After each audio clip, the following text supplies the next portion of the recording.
सबसे पहले एक सवाल उठाएंगे कि नंबर गेम में तुर्क का पत्ता किसके हाथ लगेगा। मौलाना की 13 सीटें पूरी पार्लियामेंट पर भारी हैं। आईनी तरमीम के मामले पर पार्लिमानी खुसूसी कमेटी का इजलास आज दोबारा होगा।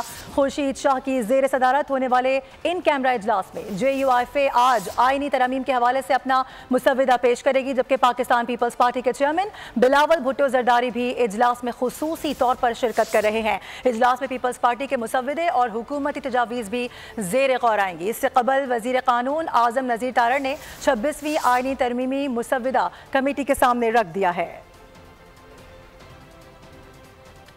आपको इस हवाले से अपडेट कर रहे हैं कि ये तुर्क का पत्ता किसके हाथ लगेगा, नंबर गेम पूरी है या नहीं। इस कशमकश में मुस्तकिल तौर पर हम देख रहे हैं कि मुख्तलिफ बयानात सामने आ रहे हैं। तमाम तर नज़रें मौलाना फजलुर रहमान की जानिब है। इससे पहले भी अगर सियासी हवाले से गुफ्तगू की जाए तो मौलाना फजलुर रहमान हमेशा से ही सियासत का और मुख्तलिफ पार्टीज़ का महवर बने होते हैं और इस बार भी यही देखने को मिल रहा है। इस हवाले से आपको ये भी अपडेट कर रहे हैं कि आज ये भी बताया जा रहा है कि इस इजलास में खुसूसी तौर पर बिलावल भुट्टो जरदारी भी शिरकत करेंगे। इससे कबल ये भी कहा गया कि आखिर होने क्या जा रहा है, और साथ ही आपको ये भी बता दें कि ये तुर्क का पत्ता है और किस लिए इसको करना है, किसके हाथ में है, ये देखना भी बाकी है, क्योंकि तमाम तर जो मामलात हैं वो ज़ाहिरी तौर पर तो नज़र आ रहा है कि सब कुछ बहुत अच्छा होने जा रहा है। तैयब बलोच हमारे साथ मौजूद है, ज़रा उनसे गुफ्तगू कर लेते हैं। तैयब, ये बताइएगा, अगर ज़ाहिरी तौर पर हम बात करें तो लग रहा है कि सब कुछ बहुत सेटल्ड है, मामलात अच्छे हैं, लेकिन जब हम बयानात सुनते हैं मुख्तलिफ रहनुमाओं के, मुख्तलिफ कायदीन के, तो नंबर्स पूरे होते नज़र नहीं आ रहे हैं। आपके ज़रा क्या बता रहे हैं, क्या अपडेट्स हैं आपके पास?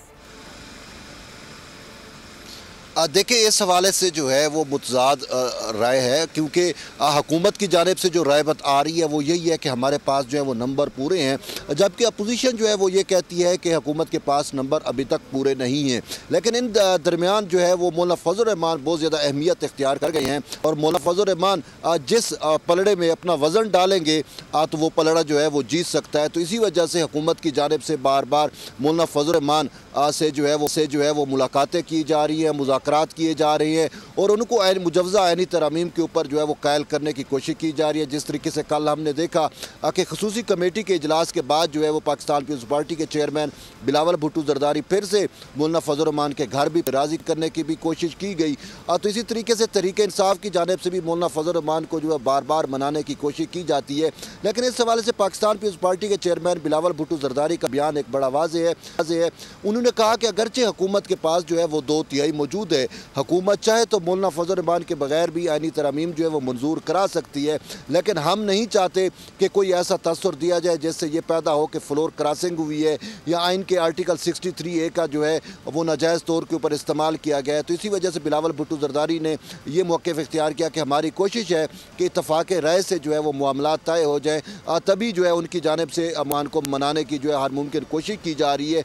और इस हवाले से ये भी क़यास किया जा रहा है कि मौलाना फजलुर रहमान और पाकिस्तान पीपल्स पार्टी जो है वो मुश्तरका मुसवदे पर भी किसी हद तक राज़ी हो चुकी है। पाकिस्तान पीपल्स पार्टी की जानिब से जो मुसवदा पेश किया गया, जिसमें वफाकी आईनी अदालत का क़याम और जजेस की तकर्री का तरीक़ाकार जो बताया गया, तो मौलाना फजलुर रहमान इस हवाले से जो है काफ़ी हद तक मुतमिन नज़र आते हैं। ताहम मौलाना फजलुर रहमान की जानिब से आज अपना मुसवदा पेश किया जाएगा तो इस सूरत हाल क्लियर हो सकेगी कि मौलाना साहब के माइंड में क्या है और वो क्या चाहते हैं कि जजेस की अपॉइंटमेंट किस तौर पर वो होनी चाहिए। और वफाकी आईनी अदालत से मुतल्लिक जो है वो JUIF से 2 मुतज़ाद जो है वो बयानात आ रहे हैं। कभी ये कहा जा रहा है कि जमीयत उलमा इस्लाम जो है वो आईनी बेंच की चीज़ देती है और वो आईनी बेंच के क़याम पर मुतफ़िक है, और कभी ये कहा जा रहा है कि नहीं, आईनी बेंच नहीं बल्कि वफाकी आईनी अदालत होगी। ताहम अभी तक मौलाना फजलुर रहमान की जानिब से कोई मुसवदा नहीं आया, तो इसी वजह से इंतज़ार यही किया जा रहा है कि अब से कुछ देर बाद जो है वो पार्लिमान के अंदर सैयद खुर्शीद शाह की सरबराही में खसूसी कमेटी का इजलास होगा और इस इजलास में यही तवक्को की जा रही है कि मौलाना फजलुर रहमान की जानिब से या उनके मेंबर की जानिब से, उनके मतलब पार्टी रहनुमाओं की जानिब से जो है वो मुजव्ज़ा मुसवदा जो है वो पेश किया जाए, क्योंकि मौलाना फजलुर रहमान जो है वो इस वक्त इस्लामाबाद में नहीं है बल्कि वो कराची चले गए हैं। ताहम उनके पार्टी के जो दीगर रहनुमा हैं वो इजलास में ज़रूर ज़रूर शिरकत करेंगे। इसके साथ साथ पाकिस्तान पीपल्स पार्टी के चेयरमैन बिलावल भुट्टो जरदारी की भी शिरकत जो है वो मुतवक्के है। और इस हवाले से अगर हम देखें तो कौमी मंजरनामे के ऊपर बिलावल भुट्टो जरदारी जो है वो बहुत ज़्यादा मुतहरिक नज़र आ रहे हैं। जिस तरीके से उन्होंने मौला फजल रहमान से आईनी तरामीम से मुतल्लिक़ बातचीत की, इसी तरीके से उनने कैद मुस्लिम लीग नून मियाँ नवाज शरीफ से भी जो है इस हवाले से मुज़ाकरात किए। तो अब जो है वो सूरत हाल जो है यही है कि पार्लिमानी कमेटी में इत्तफाक राय पैदा करने की कोशिश की जाएगी। और इस पार्लिमानी खूबसूरती ये भी है कि इसमें अपोजिशन जमातें भी शामिल हैं और ख़ासकर तहरीक इंसाफ की जो पार्लिमानी पार्टी के मेंबर हैं वो भी इस कमेटी का हिस्सा हैं, वो भी इस डिबेट में हिस्सा ले रहे हैं। तो अब देखते हैं कि पार्लिमानी कमेटी क्या जो है इत्तफाक राय पैदा करने में कामयाब हो जाती है या फिर जो है पार्लिमानी कमेटी बिल्कुल ऐसा ही है, कहीं बात हो रहे हैं, कहीं पर इत्तफाकात हो रहे हैं, समझ नहीं आ रहा कि आगे होने क्या जा रहा है। इत्तफाक राय से ही अमल बहरहाल हो जाए तो ज़्यादा अच्छा है। हमें अपडेट कर रहे थे तैयब बलोच, बहुत शुक्रिया। इस हवाले से आपसे मजीद भी जानते रहेंगे। सब्सक्राइब करें और बेल दबाएं ताकि कोई खबर रह न जाए।